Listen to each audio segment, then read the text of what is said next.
Sekarang, pasukan pertama telah menyiapkan posisi artileri yang telah ditentukan. Aks awalnya berharap untuk maju melewati mayat musuh, tetapi selama 6 hari terakhir, bahkan tidak ada satupun iblis yang muncul. Keadaan tampak sedikit aneh. Aks memutuskan untuk mengadakan pertemuan dengan para perwira dan departemen staf. Selama pertemuan tersebut, Aks menanyakan pendapat semua orang. Agatha berpikir itu pasti tidak biasa, karena satu-satunya hal yang dapat membatasi pergerakan iblis adalah kabut merah. Namun, Sylvie memastikan jalur pasokan musuh baik-baik saja, jadi itu seharusnya bukan alasan. Furlan menyarankan dua kemungkinan, ada masalah di pihak iblis, atau mereka enggan mengambil risiko menggunakan pengintai mereka. Aks kemudian bertanya apakah ada yang mendengar sesuatu tentang pergerakan di dekat reruntuhan Takira, tetapi diberitahu bahwa area itu terlalu jauh. Tim penembak jitu telah meninggalkan ide untuk memikat musuh dan sedang dalam perjalanan kembali. Tiba-tiba, Edith angkat bicara. Dia yakin mereka tidak perlu membuang waktu menebak rencana iblis, karena tidak ada rintangan di darat atau di bawah tanah. Mereka hanya perlu mengeluarkan meriam benteng dan meratakan pos terdepan iblis. Aks setuju dengan rencananya. Mereka hanya harus menunggu semua orang berkumpul kembali, dan serangan resmi ditetapkan untuk malam berikutnya. Keesokan harinya, Furlan naik ke puncak bukit untuk mengamati persiapan yang sibuk tetapi teratur. Para prajurit mengkalibrasi meriam dan memoles senjata mereka, itu mengingatkannya pada hari pertamanya di medan perang bertahun-tahun yang lalu.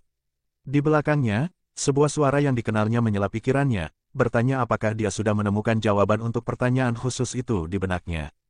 Furlan terkekeh dan berkata bahwa dengan senjata dan tentara ini, hampir tidak ada seorang pun di benua itu yang bisa menantang Raja Roland sekarang. Tetapi yang membuatnya merasa sedikit kecewa adalah perintah Raja yang melarang bangsawan bergabung dengan unit tempur. Furlan mengakui, dia lebih suka bertarung bahu-membahu dengan pasukan daripada duduk di belakang sepanjang hari. Ayahnya, Sir Eltek, menggelengkan kepalanya dan mengatakan kepadanya bahwa usia bor pribadi di Knighthood sudah lama berakhir. Dia percaya departemen staf adalah tempat Furlan benar-benar berada. Saat itu, matahari hampir terbenam dan pertempuran akan segera dimulai. Keduanya memutuskan untuk kembali ke kamp. Ketika malam tiba, Fainer memeriksa arlojinya di posisi artileri dan memberi perintah untuk menembak. Ledakan yang memekakkan telinga diikuti ketika sebuah peluru diluncurkan dari meriam benteng. Di kejauhan, ledakan menerangi cakrawala gelap. Para prajurit tidak dapat melihat target dengan jelas, jadi mereka terus mengulang langkah yang sama. Sylvie melangkah, memberitahu para prajurit untuk menyesuaikan sudut meriam sebesar 5 derajat dalam tembakan setiap 2 menit. Beberapa ledakan lagi kemudian, pos terdepan iblis terkena tembakan mati. Mereka semua tahu bahwa binatang buas tidak akan keluar pada malam hari, yang berarti iblis adalah sasaran empuk. Bangunan runtuh satu per satu. Shi tahu itu hanya masalah waktu sebelum seluruh pos terdepan rata dengan tanah. Saat matahari perlahan bangkit, Fainer memerintahkan semua orang untuk menghentikan tembakan. Kita melihat keringat dingin mengalir di pipi Shi, dan sesuatu terasa aneh. Mereka telah mengebom tempat itu sepanjang malam, namun dia belum melihat satu pun iblis. Mungkinkah iblis telah meninggalkan tempat ini sejak lama? Tetapi ketika pikiran itu terlintas di benaknya, semuanya berubah. Tanah mulai bergetar, dan melalui asap yang tersisa, sosok-sosok mulai muncul. Mata Shi memutih karena terkejut, dan dia melihat iblis, dan ada ribuan dari mereka. Sepertinya kekacauan terjadi di tenda komando pusat. Suasana hati Aks berat, ia membanting meja dengan frustrasi. Tidak ada tanda-tanda, tidak ada kabut merah, tidak ada peringatan. Jadi, dari mana semua iblis ini datang? Agatha berkata itu tidak mungkin, karena kabut merah sangat penting untuk kelangsungan hidup iblis. Tanpa jalur pasokan, mereka bahkan tidak dapat melakukan perjalanan, apalagi bertarung. Aks menunjukkan bahwa pos terdepan ini hanya dapat mendukung sekitar 1000 iblis paling banyak. Mungkinkah ada titik pasokan lain di dekatnya? Agatha mengangguk, sepertinya itu satu-satunya penjelasan. Tetapi Edith menyela dengan teori yang berbeda. Ini membuat Agatha tiba-tiba memikirkan sesuatu. Bagaimana jika iblis telah menggali terowongan dari reruntuhan Takira? Namun, dia dengan cepat menepis gagasan itu. Dia beralasan bahwa penggalian skala besar seperti itu pasti akan diperhatikan oleh Sylvie. Edith mendesak, bertanya, bagaimana jika terowongan dimulai tepat di bawah pos terdepan itu sendiri? Dia menunjuk ke peta, menjelaskan bahwa secara logis, untuk menghancurkan pos terdepan, pasukan mereka harus lebih dekat, yang membuat bagian belakang mereka rentan. Sekarang, dengan iblis yang tiba-tiba muncul, sepertinya mereka telah berjalan langsung ke dalam perangkap. Iblis sengaja menghindari penyergapan mereka di tengah jalan, mempersempit jangkauan pengintaian manusia hanya untuk mengatur momen ini. Tujuan mereka jelas, untuk menjebak dan melenyapkan semua penyihir tempur yang telah meninggalkan kota. Tuan Eltek menanyakan pertanyaan besar. Bagaimana iblis berhasil menghindari deteksi Nona Sylvie? Edith menjelaskan bahwa Sylvie terlalu fokus pada pramuka mereka dan binatang terbang, yang hanya bisa diamati di tepi jangkauannya. Ia mungkin telah mengabaikan area bawah tanah yang luas. Edith tidak bermaksud menyalahkan Sylvie. Sebaliknya, dia mengakui bahwa mereka menjadi terlalu bergantung padanya. Setiap kemampuan penyihir memiliki batas, dan bagi Sylvie, memindai seluruh pesawat terlalu banyak menggunakan segel komunikasi. Agatha bertanya kepada Sylvie apakah dia bisa memeriksa tentara iblis di bawah tanah. Sylvie ragu-ragu, khawatir itu akan menghabiskan terlalu banyak sihirnya. Tetapi Agatha mendorongnya untuk melakukannya habis-habisan, karena ini bukan saatnya untuk menahan diri. Saat Sylvie mengaktifkan kemampuannya, dia mengerutkan kening. Dia melaporkan bahwa ada sesuatu yang menghalangi penglihatannya. Mendengar ini, seluruh ruangan menjadi sunyi. Hasil yang tidak terduga ini tampaknya mengonfirmasi teori Edith. Kapak adalah yang pertama memecah kesunyian, ia memberitahu semua orang untuk tidak kehilangan harapan. Siapa yang berakhir sebagai mangsa, kata dia, bergantung pada bagaimana mereka melawan pertempuran ini. Edith tersenyum dan setuju, mengatakan bahwa rentetan artileri tadi malam telah mencegah iblis meluncurkan serangan diam-diam. Sekarang, iblis tidak hanya kalah elemen kejutan mereka, tetapi mereka juga menghadapi pasukan yang sepenuhnya siap. Tidak peduli bagaimanapun Anda melihatnya, ini terbentuk menjadi awal yang menjanjikan. Kapak mengangguk, berdiri, dan memberitahu semua orang, tidak peduli apa yang direncanakan iblis, yang harus mereka lakukan adalah mengalahkan mereka semua. Tak lama setelah itu, iblis melancarkan serangan mereka, dan pasukan pertama segera memulai serangan komprehensif mereka. Agatha dan Zoe berdiri siap untuk berangkat, tetapi sebelum mereka pergi, Kapak memanggil mereka. Ia mengakui ini mungkin bukan tempatnya untuk mengatakan, tetapi dia yakin itu yang diinginkan Yang Mulia. Maka, dia mengingatkan Agatha dan yang lainnya untuk melindungi diri mereka sendiri.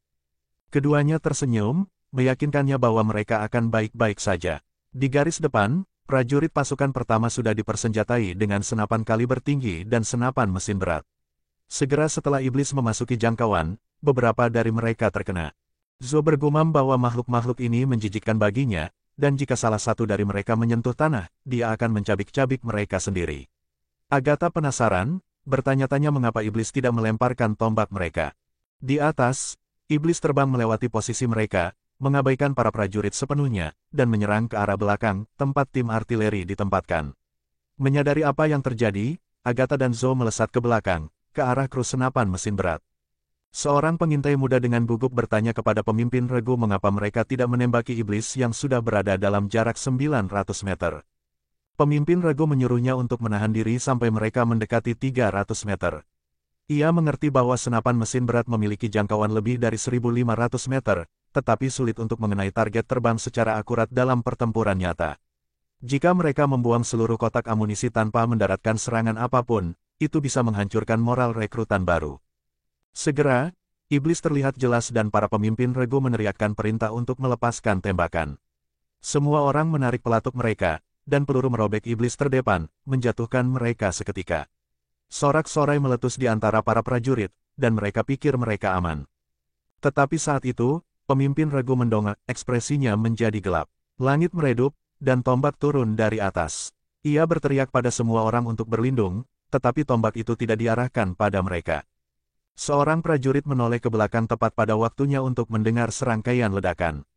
Posisi artileri hancur berantakan. Api membakar, prajurit tergeletak tak bergerak, beberapa tewas, beberapa terluka, dan banyak meriam hancur.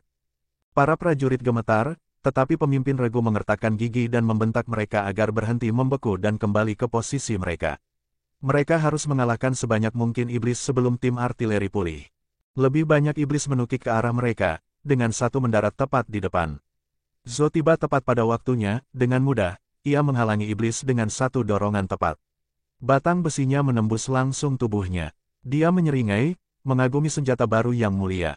Jika mereka memiliki senjata ini 400 tahun yang lalu, mungkin Takira tidak akan jatuh, dan 3 kursi teratas tidak akan saling berhadapan. Dengan hentakan cepat, Zoe menghancurkan tengkorak iblis di bawah sepatu botnya. Dia tidak hanya bertarung, dia di sini untuk membuat mereka membayar. Sementara itu, Fainer perlahan bangkit berdiri, batuk beberapa kali ketika medis bergegas ke sisinya. Sementara mereka membalut lukanya, dia bertanya apa situasinya. Medis menjelaskan bahwa iblis telah berhasil mencapai posisi mereka, tetapi kru senapan mesin menahan mereka. Fainer terkejut, iblis turun ke tanah setelah melemparkan tombak mereka, yang berarti bala bantuan datang untuk menyelamatkan, berasal dari cadangan yang ditempatkan di tengah, sementara garis depan masih utuh. Setelah medis selesai menambalnya, Fainer menyuruh mereka menyelamatkan sebanyak mungkin yang terluka, karena dia punya pekerjaan yang harus dilakukan. Meriam-meriam itu tidak akan memperbaiki diri mereka sendiri. Ia bergegas ke meriam yang belum hancur, meraih sebuah peluru, tetapi sebelum dia bisa mengisinya, iblis mengayunkan kapak besar ke arahnya. Untungnya, dia nyaris menghindari serangan itu. Iblis mengangkat kapaknya untuk ayunan lain, dan kali ini Fainer tahu dia tidak bisa melarikan diri tepat waktu. Saat itu, dinding es muncul di antara dia dan iblis, menghentikan serangan. Berbalik, dia melihat Agatha, dan dia aman untuk saat ini. Dia menyuruhnya untuk tetap di belakangnya, saat iblis itu memukul dengan marah ke dinding es yang akhirnya hancur. Iblis kembali mengangkat kapaknya, tetapi Agatha bertindak cepat, menembakkan rentetan pecahan es yang menembus dan membekukan makhluk itu hingga padat. Fainer berdiri dan mengucapkan terima kasih padanya, tetapi Agatha memotongnya, memperingatkan bahwa gelombang kedua tombak datang. Dia berbalik dan memanggil Molly. Penasaran, Fainer melihat ke atas dan melihat Molly berdiri dengan lendir besar terbentuk di atas kepalanya. Slime itu memanjangkan sulur, dengan lembut menarik yang terluka ke dalam penghalang pelindungnya. Pada saat itu, iblis meluncurkan tombak mereka. Agatha membekukan satu di udara, sekali lagi menyelamatkan nyawa Fai. Dia menyarankan Fainer dan anak buahnya untuk mundur selagi bisa. Namun, Fainer belum siap untuk pergi sekarang, dia ingin membuat iblis membayar. Menuju ke meriam lain, dia membidik dengan hati-hati, meraih tali penembakan, dan menariknya dengan keras. Peluru itu membubung di udara, menghantam salah satu iblis di langit dengan akurasi yang tepat. Dia tersenyum, mengatakan bahwa para penyihir adalah kekuatan utama melawan iblis, tetapi manusia juga punya cara mereka sendiri untuk bertarung. Sekarang, seluruh area dipenuhi dengan sisa-sisa mayat iblis yang hancur. Agatha tak bisa tidak kagum pada betapa tak terhentikannya para penyihir Takira dalam pertempuran jarak dekat. Senjata api yang mulia seperti ceri di atas kue, meningkatkan kekuatan mereka yang sudah luar biasa. Namun, para penyihir Taka tampaknya lebih menyukai gaya bertarung tradisional. Menebas iblis dengan tangan mereka sendiri tampaknya memberi mereka rasa pelipur lara. Sekarang sebagian besar iblis telah musnah, Agatha memperkirakan bahwa hampir 70% dari binatang terbang telah dihancurkan. Namun, musuh masih belum mundur. Zo menduga iblis sedang mempersiapkan serangan putus asa terakhir. Sambil menatap langit, Zo beralasan bahwa pasti ada komandan, atau mungkin iblis tingkat tinggi. Bagi mereka, gagal mencapai tujuan lebih buruk daripada kematian. Mereka lebih baik mati dalam pertempuran daripada mundur. Angin bertanya mengapa komandan tidak turun dari awal. Zo menjelaskan bahwa komandan sedang menunggu lawan yang layak. Jika ada yang luar biasa di pihak mereka, komandan itu pasti sudah menunjukkan dirinya sendiri. Agatha memperhatikan seberapa baik Zo memahami iblis, dan menjadi penasaran tentang masa lalunya. Dia bertanya tentang perannya kembali di Federasi.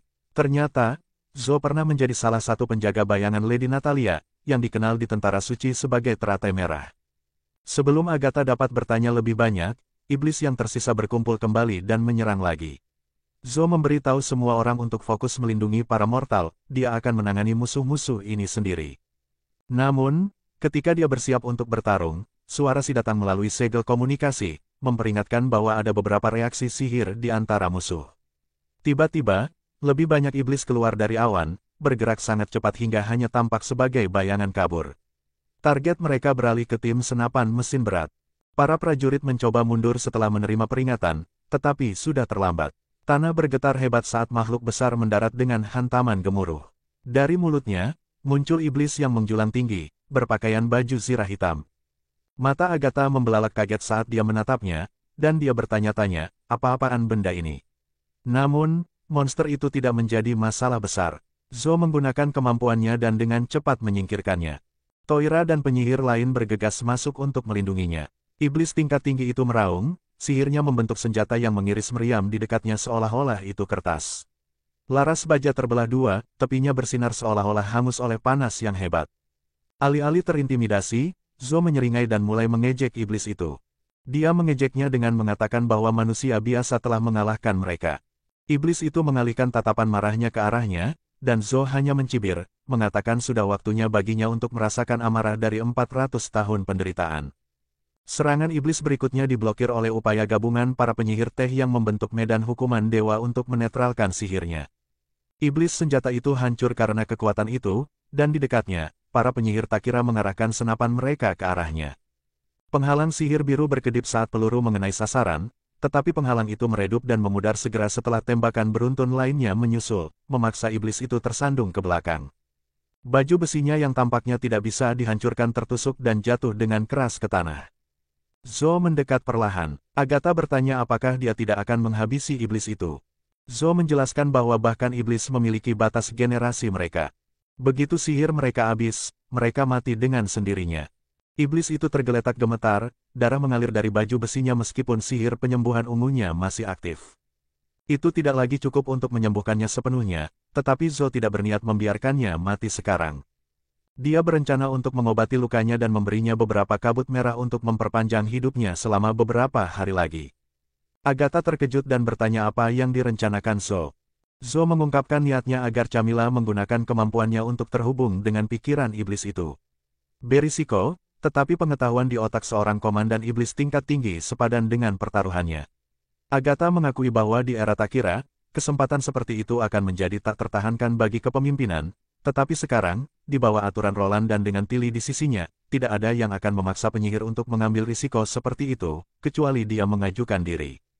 Tiba-tiba, ledakan besar terdengar di kejauhan. Untuk mengetahui apa yang sedang terjadi, kita harus memutar kembali beberapa menit. Kembali di garis depan, Sylvie telah mendeteksi sekelompok besar reaksi sihir. Dia segera membunyikan alarm, melihat sesuatu yang tampaknya anehnya mirip dengan salah satu penemuan yang mulia. Tanpa ragu-ragu, dia memerintahkan para prajurit untuk memfokuskan tembakan mereka pada anggota tubuhnya. Di bawah tembakan berat, mereka berhasil mengalahkan beberapa iblis, tetapi mesin misterius seperti itu tetap terluka. Lebih banyak iblis terbang ke langit saat Sylvie terus mengarahkan para prajurit. Akhirnya, mereka berhasil memutuskan salah satu anggota tubuhnya, tetapi dia masih tidak tahu apa yang iblis coba lakukan. Tiba-tiba, makhluk aneh itu berhenti dari tubuh mereka. Pilar tumbuh dari mereka, dan detik berikutnya, pilar-pilar ini diluncurkan dengan kekuatan luar biasa. Sylvie dengan cepat memerintahkan Sabi untuk menyebarkan perisainya. Pilar-pilar itu menabrak perisai dengan keras, dan satu bahkan berhasil menembusnya. Melalui segel komunikasi, suara Agatha datang, bertanya tentang situasi di garis depan. Sylvie, dengan jelas cemas, menjelaskan bahwa mereka berhadapan dengan sejenis monster yang belum pernah mereka temui sebelumnya dan sangat membutuhkan dukungan dari meriam benteng. Musuh meluncurkan serangan putaran lain, dan sementara Sylvie memperhatikan waktu, isi ulang mereka lebih lambat daripada meriam, mereka masih menderita banyak korban yang tidak diketahui. Sylvie tidak tahu bahwa unit artileri di belakang telah menerima pukulan serius. Agatha dengan cepat meminta Fainer untuk berbicara dengan Sylvie. Fainer mengatakan kepadanya bahwa sementara sebagian besar meriam mereka telah hancur, satu masih beroperasi dan mereka sedang memperbaiki yang lain. Dia membutuhkan parameter penembakan untuk memberikan dukungan. Sylvie segera memeriksa kompasnya dan menyampaikan sudut dan jarak. Fainer mengulangi informasi untuk mengonfirmasi, kemudian memerintahkan kru meriam untuk menembak. Beberapa saat kemudian, sebuah peluru mengenai salah satu makhluk itu tepat. Sebelum Sylvie bisa merayakannya, dia dengan cepat melaporkan parameter target berikutnya. Tim artileri mengisi ulang dengan cepat, dan bahkan dari jarak 2 km, mereka berhasil mendaratkan serangan langsung lainnya.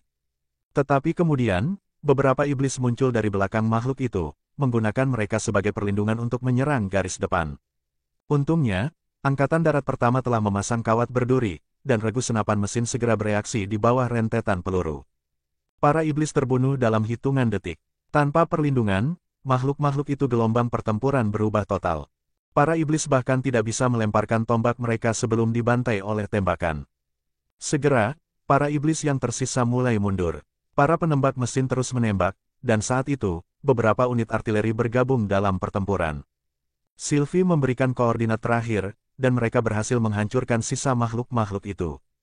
Gunting meletus dari para prajurit saat pertempuran berakhir.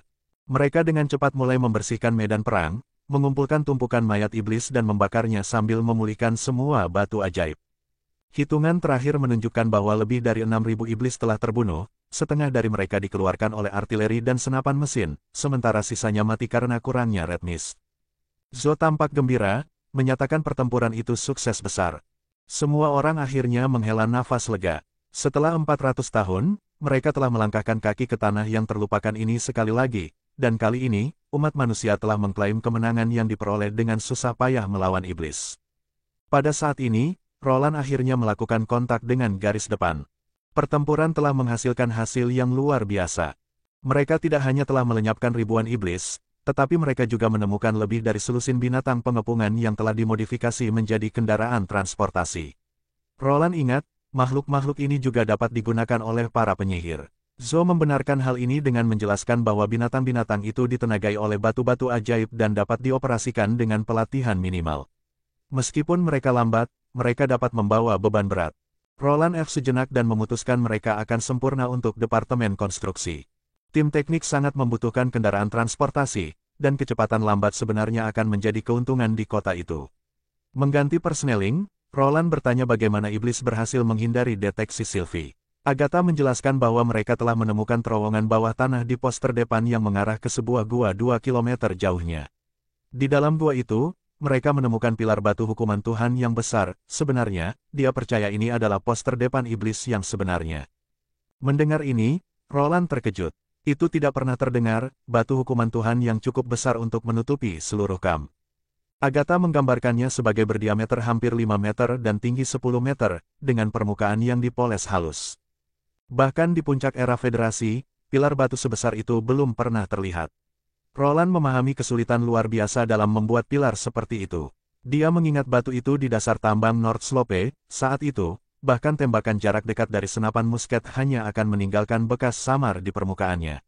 Satu-satunya cara untuk mengekstrak dan membentuknya adalah dengan perlahan-lahan mengikisnya dengan darah sihir, diikuti dengan pemotongan dan pemolesan yang cermat. Namun, pemikiran ini membuat Roland merasa tidak nyaman. Jika iblis telah mengembangkan teknik pemrosesan baru atau memperoleh pengetahuan yang lebih dalam tentang sihir, itu berarti perang ilahi ketiga mungkin lebih sulit dari yang dia perkirakan. Zhou tidak mau mengakuinya, tetapi jelas iblis berevolusi jauh lebih cepat daripada yang mereka kira. Hanya memikirkan monster merangkak menyeramkan yang mereka temui sebelumnya membuatnya bertanya-tanya, jenis mesin perang apa lagi yang mungkin dimiliki iblis-iblis ini, dan bagaimana mereka bisa melawan mereka. Ini adalah pertanyaan yang membara. Neverwinter butuh jawabannya, dan cepat. Setelah melaporkan hasil pertempuran, sudah waktunya untuk membahas korban Angkatan Darat pertama. Bahkan dengan Nanoa, Lily, dan unit medis bekerja tanpa lelah, lebih dari 190 tentara terluka dan 75 kehilangan nyawa mereka. Roland berhenti sejenak sebelum memberitahu kapak untuk membawa kembali abu prajurit yang gugur. Dengan suara berat, dia menyatakan, kastil yang hebat tidak akan pernah melupakan mereka. Roland berharap seluruh pasukan bisa kembali ke Neverwinter setelah yang terluka pulih. Dia menatap keluar jendela kededaunan yang berguguran, tahu bahwa musim dingin sudah dekat. Agatha punya hal lain untuk dibagikan. Rupanya, iblis tingkat tinggi yang telah dikalahkan oleh penyihir Takira masih hidup. Namun, ketika Agatha menjelaskan rencana terbaru penyihir Takira, Roland tidak yakin bagaimana perasaannya tentang hal itu. Agatha mengakui rencananya berisiko, tetapi setelah beberapa brainstorming serius, mereka datang dengan ide yang lebih bisa diterapkan. Usulannya adalah, jika berisiko bagi manusia untuk menghubungkan pikiran mereka dengan iblis, mengapa tidak mengubah iblis menjadi manusia? Saat itulah Roland dengan cepat memikirkan metode transfer jiwa, karena dia mengharapkan rencana mereka adalah pertama-tama mentransfer jiwa iblis ke dalam tubuh prajurit hukuman Tuhan. Dengan cara ini, risiko apapun yang terkait dengan persepsi atau koneksi akan sepenuhnya jatuh pada iblis. Roland bertanya apakah Camilla telah diberitahu tentang ini. Agatha meyakinkannya bahwa mereka telah berbicara dengannya.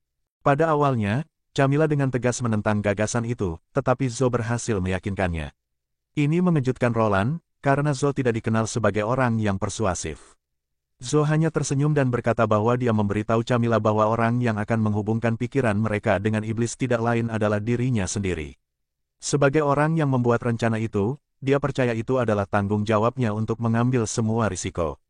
Setelah memikirkannya, Roland memberi lampu hijau untuk rencana itu. Begitu panggilan berakhir, dia duduk diam, tenggelam dalam pikirannya. Dia tidak bisa tidak bertanya-tanya, apakah manusia dan iblis benar-benar memiliki jiwa. Jika tidak, bagaimana para penyihir tak kira bisa dengan mudah bertukar tubuh selama bertahun-tahun? Dan jika mereka melakukannya, mengapa jiwa tidak bisa ada dengan sendirinya, terpisah dari tubuh? Jika jiwa dapat dengan mudah dihilangkan atau dipindahkan, bukankah itu berarti keabadian dalam jangkauan? Lalu ada dunia mimpi, bagaimana itu bisa bekerja?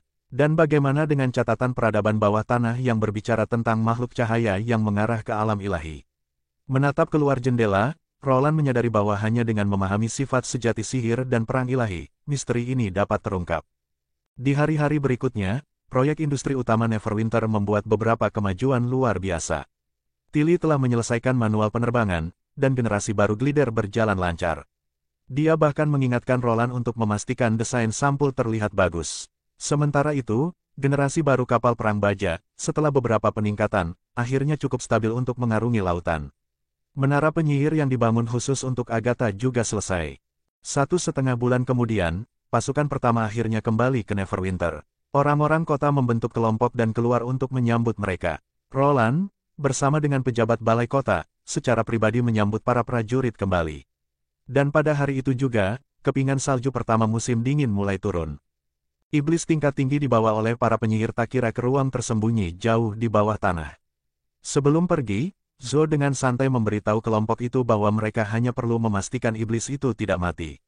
Saat pintu batu yang berat itu tertutup, Alia tiba-tiba muncul dan bertanya kepada Zo apakah dia yakin mereka memiliki peluang nyata untuk menang.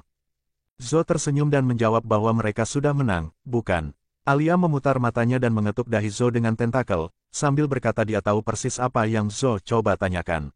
Segera setelah itu, Pasa dan Selin bergabung dengan mereka. Pasa memperhatikan bahwa Zo tampak begitu santai, dan dia merasa itu sudah menjadi jawaban yang cukup bagus. Zo terdiam sejenak sebelum mengakui bahwa dia tidak sepenuhnya yakin. Iblis itu tidak seperti 400 tahun yang lalu. Dia menjelaskan bahwa meskipun rencana Lady Akali tidak sepenuhnya salah, mengikutinya hampir akan menjamin kekalahan umat manusia. Pasa, mengesampingkan semuanya, mengatakan bahwa itu melegakan, mereka telah memilih orang yang tepat untuk diikuti, dan keputusan Lady Natalia saat itu adalah panggilan yang tepat.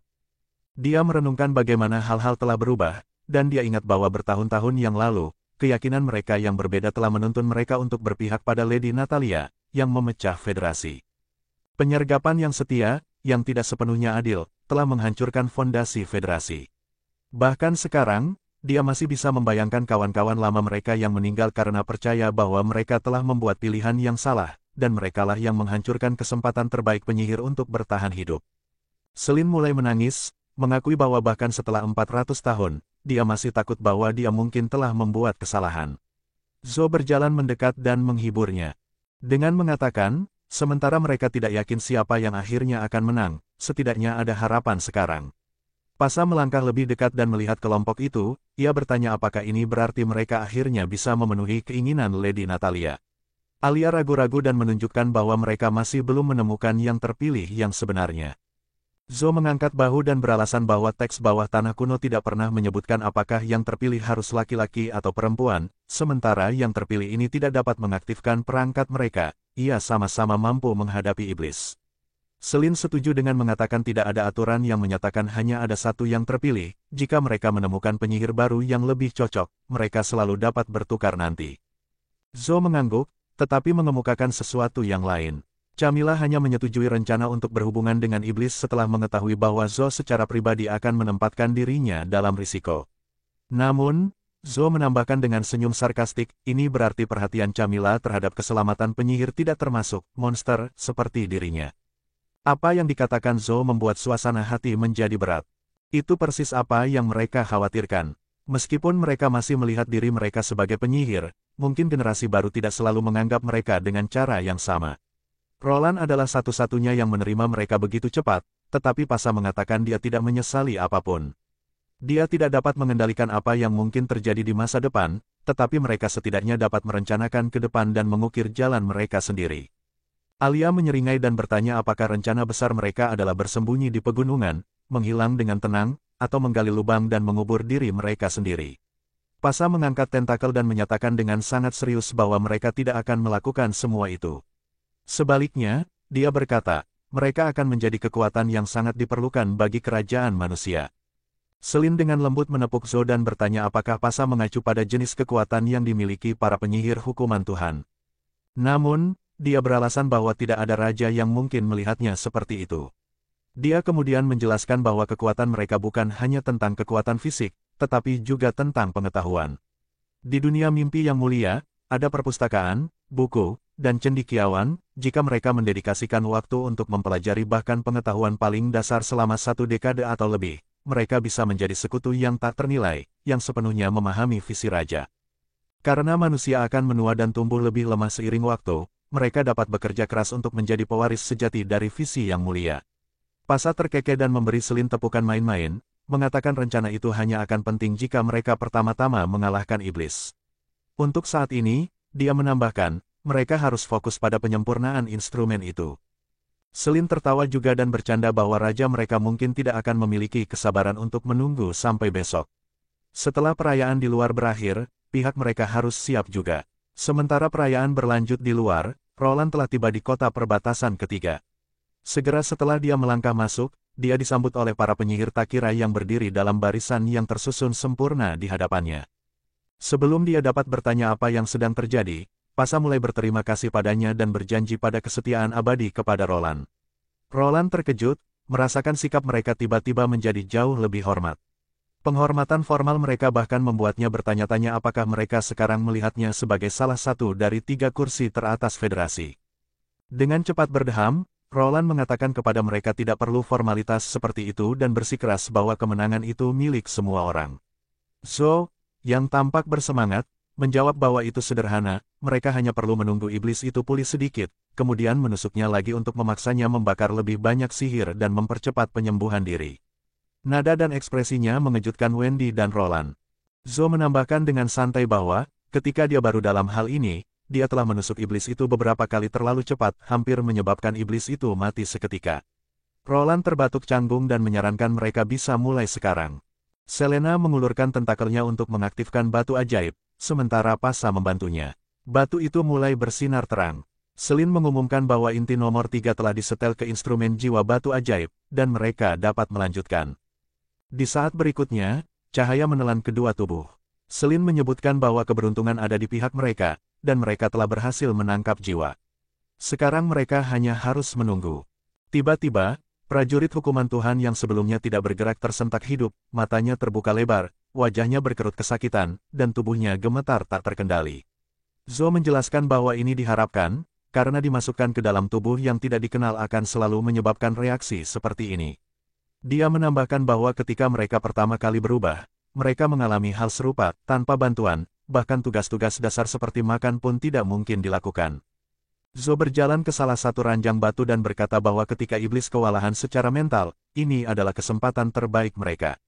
Dia menjelaskan bahwa Camilla akan menangani hal-hal dari sini, dan jika ada yang punya pertanyaan, mereka dapat bertanya secara langsung. Tetapi sebelum mereka mulai, dia punya satu permintaan, tidak peduli apa yang terjadi, selama dia tidak memberi tanda untuk berhenti, mereka tidak boleh memutus koneksi. Camilla terkejut, untuk pertama kalinya, dia tampak khawatir dan cemas. Roland mengangguk, mengatakan dia mengerti. Mengambil napas dalam-dalam, Camilla mulai menggunakan kemampuannya. Wajah Zhou langsung memutar kesakitan, tiba-tiba suaranya berubah, dan dia bertanya, apa yang telah kalian lakukan padaku? Roland tahu itu bukan Zhou yang berbicara, tetapi iblis. Iblis itu menyeringai jahat, memanggil mereka makhluk merangkak rendah, dan menuntut mereka melepaskannya atau dia akan membuat tubuh wanita ini menderita. Wendy tersentak dan dengan cepat meraih lengan Roland, mundur ketakutan. Kelompok itu menatap Zhou, tidak yakin apa yang terjadi padanya. Anna melangkah di depan semua orang dan dengan tenang menunjukkan bahwa iblis itu menggertak. Dia mengamati tangan Zhou dan memperhatikan bahwa iblis itu tidak mengendalikan tubuhnya. Roland menangkap strategi Zhou, mungkin bentuk komunikasi langsung ini membuat iblis sedikit waktu untuk berpikir atau melawan. Dengan seringai dingin, Roland bertanya, karena kau memanggil kami makhluk merangkak rendah, lalu apa yang akan membuatmu mengingat bahwa kau telah dikalahkan secara menyeluruh? Iblis itu membeku sejenak, sebelum Roland melanjutkan, mengejeknya dengan menunjukkan bagaimana pasukannya hancur total dan dirinya sendiri berakhir seperti bantalan jarum. Dia menambahkan bahwa mereka telah mengubah ribuan iblis menjadi debu. Menunjuk iblis, dia bertanya, siapa spesies rendahan sebenarnya sekarang? Iblis menggelengkan kepalanya berulang kali, menolak untuk mempercayainya. Dengan suara terkejut, dia bergumam bahwa, kecuali Roland telah memperoleh fragmen warisan dan mengangkat rasnya, itu tidak mungkin. Dia berspekulasi apakah senjata mereka telah dibuat menggunakan pengetahuan dari fragmen seperti itu. Roland dengan cepat memahami istilah itu dan menuntut untuk mengetahui apa itu fragmen warisan. Iblis mengabaikannya, bergumam bahwa itu tidak masuk akal. Dia mengatakan manusia hanyalah serangga yang tidak pernah menginjakkan kaki di langit spiritual realm, bagaimana mereka bisa mendapatkan fragmen warisan. Tetapi jika tidak demikian, mengapa mereka gagal begitu menyedihkan? Suaranya semakin keras, ia menyebut semuanya bohong. Dia menyatakan bahwa dia, Kaba-Abi, tidak akan pernah menerimanya. Roland mencibir, memberitahu iblis bahwa penyangkalan tidak akan mengubah kekalahan telak mereka. Dia mengejek iblis yang menyebut kemustahilan sebagai lelucon. Marah, iblis itu meraung bahwa Roland berani menyebut fondasi kelangsungan hidup spesies mereka, kenaikan, sebuah lelucon. Dia percaya kunci kelanjutan dan evolusi ras mereka bukanlah hal yang lucu. Pasa tiba-tiba menimpali, bertanya apakah iblis itu mengacu pada kristal berbentuk kerucut merah, yang setelah kontak dekat memindahkan seseorang ke suatu tempat dengan 4 lukisan. Tilly menambahkan bahwa kedengarannya seperti iblis itu berbicara tentang relik ilahi. Iblis itu mengejek, menolak apa yang disebut relik ilahi, dan mengklaim bahwa itu tidak ada hubungannya dengan para dewa. Dia menjelaskan bahwa memakan pecahan-pecahan itu akan meningkatkan spesies mereka, sementara kehilangan mereka akan mengubah mereka menjadi mangsa bagi yang lain. Tetapi iblis itu juga bertanya bagaimana mereka bisa mendapatkan pecahan itu. Roland menyadari mereka pasti berpikir tidak mungkin manusia bisa mendapatkan relik itu, karena untuk mendapatkannya suatu ras harus memusnahkan ras lain. Dan selama perang ilahi pertama, manusia terlalu sibuk melawan iblis, tidak ada kesempatan bagi mereka untuk menghancurkan peradaban lain saat itu. Namun pada saat yang sama, tampaknya relik-relik ini mendikte kelangsungan hidup dan kemajuan seluruh peradaban. Jadi ini juga berarti perang ilahi adalah kompetisi brutal tanpa akhir, tanpa harapan untuk perdamaian. Dia bertanya apakah ini semua adalah bagian dari rancangan Tuhan, itulah sebabnya mereka menyebutnya perang ilahi. Iblis itu terkekeh, tiba-tiba jauh lebih tenang, dan menjawab bahwa perang itu tidak ada hubungannya dengan Tuhan. Itu tentang spesies itu sendiri. Ascendan terakhir akan membuka jalan menuju sumber sihir dan mendapatkan kekuatan tak terbatas. Mereka percaya, dalam menghadapi kekuatan itu, mereka sendiri kemudian akan menjadi kehendak ilahi. Dia menambahkan bahwa semua ini tidak penting bagi makhluk rendahan seperti manusia, yang ditakdirkan untuk punah. Roland mencoba bertanya lebih banyak, tetapi ada yang terasa salah. Dia tiba-tiba memanggil nama Zo. Dia mendengar iblis itu tertawa gila. Iblis itu mengumumkan bahwa perempuan itu tidak akan mendengar mereka lagi, dan mengejek penggunaan sihir mereka terhadapnya, menyebutnya sebuah bentuk bunuh diri. Dia mengakui tidak bisa mengendalikan tubuh, tetapi itu tidak berarti dia tidak bisa menggunakan sihir. Roland melirik Camilla dengan cemas, yang tampak sama khawatirnya. Iblis itu menggeram, menyatakan bahwa sudah terlambat, dan menyuruh mereka mengucapkan selamat tinggal kepada perempuan itu. Sesaat kemudian, semuanya menjadi sunyi. Camilla dengan panik mengumumkan bahwa kedua jiwa telah menghilang. Semua orang membeku, apakah jiwa di tubuh Zo masih miliknya? Alia bereaksi cepat, melilitkan tentakelnya erat-erat di sekitar Zo untuk mencegah serangan tiba-tiba. Roland bertanya pada Camilla apakah jiwa iblis benar-benar telah berpindah ke tubuh Zo. Camilla mengakui bahwa dia belum pernah menghadapi situasi seperti itu sebelumnya, tetapi berteori bahwa hal itu mungkin. Tilly bertanya apakah ada cara untuk memastikan hal ini. Alia mendapatkan kembali ketenangannya, mengatakan bahwa satu-satunya cara adalah jika iblis berbicara lagi. Tetapi untuk saat ini, mereka harus bersiap untuk yang terburuk.